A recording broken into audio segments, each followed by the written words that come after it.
Break के बाद खबर संध्या में आपका स्वागत है। बात करेंगे मुंबई से सटे ठाणे जिले के अंतर्गत आने वाले उल्लासनगर इलाके की, जहां के स्मशान भूमि पर कुछ तथाकथित संस्थाओं ने मनमाने तरीके से कब्जा कर रखा है। स्मशान भूमि पर अवैध तरीके से कब्जा करने वाली संस्थाओं के खिलाफ अब उप महापौर भगवान भालेराव ने मनपा आयुक्त को पत्र लिखकर स्मशान भूमि को संस्थाओं के चंगुल से तत्काल मुक्त कराने की मांग की है।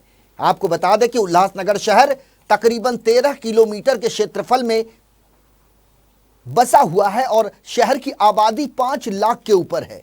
इस शहर में 5 स्मशान भूमि है। इन सभी स्मशान भूमियों पर कुछ संस्थाओं का अवैध कब्जा है और यह संस्था यहां अपनी मनमानी करती है। लोगों से अवैध तरीके से पैसों की वसूली की जाती है, ऐसा आरोप लगाया है उप महापौर भगवान भालेराव ने। अब इसके खिलाफ उन्होंने अपनी आवाज बुलंद की है। मनपा आयुक्त को पत्र लिखकर जिन संस्थाओं ने स्मशान भूमि की जमीन पर अपना कब्जा किया है उसे तत्काल उसे निजात दिलाने की उन्होंने मांग की है।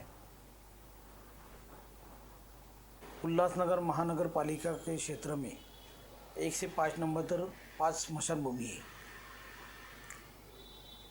5 स्मशान भूमि कारपोरेशन की तरफ से चलाई जाती है।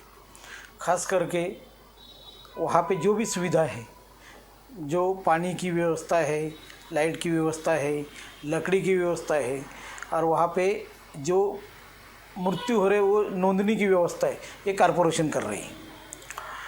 लेकिन मैं इतने 8-9 सालों में ये देखा गया है, ये सब व्यवस्था करने का काम हमारी कारपोरेशन कर रही, लेकिन किसी संस्था को कारपोरेशन ने कभी ज़मीन दी नहीं। पूरी ज़मीन का मालिकाना हक कारपोरेशन के पास है। इसके बावजूद भी ट्रस्ट वाले वहाँ पे चला रहे, ऐसा देखने को मिला है। खास करके हम लोग सब फ्री करने का काम कारपोरेशन ने किया है।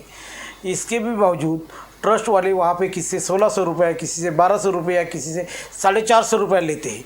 जिसको लकड़ी के बारे में मालूम है वो लोगों से 450 रुपये लेते हैं। किसके नाम पे? तो लेबर के नाम पे। लेकिन वहाँ की सब स्वच्छता होगी, सब चीज़ें सब हम कर रहे, कारपोरेशन कर रही, इतने सालों से कर रही।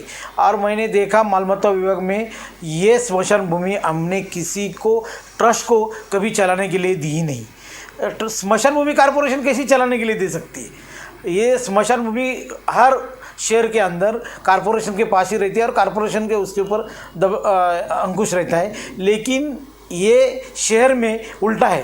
ये स्मशान भी किसी संस्था चला रही है और वो संस्था बोल रहे हैं हमको दिया है, और दिया है तो उसका ऑर्डर दिखाओ, कमिश्नर का ऑर्डर दिखाओ। किसी ठहराव के बारे, अशासकीय ठहराव के बारे में तुमने लिया होगा क्या? अभी तक हम उसकी इंक्वायरी कर रहे हैं।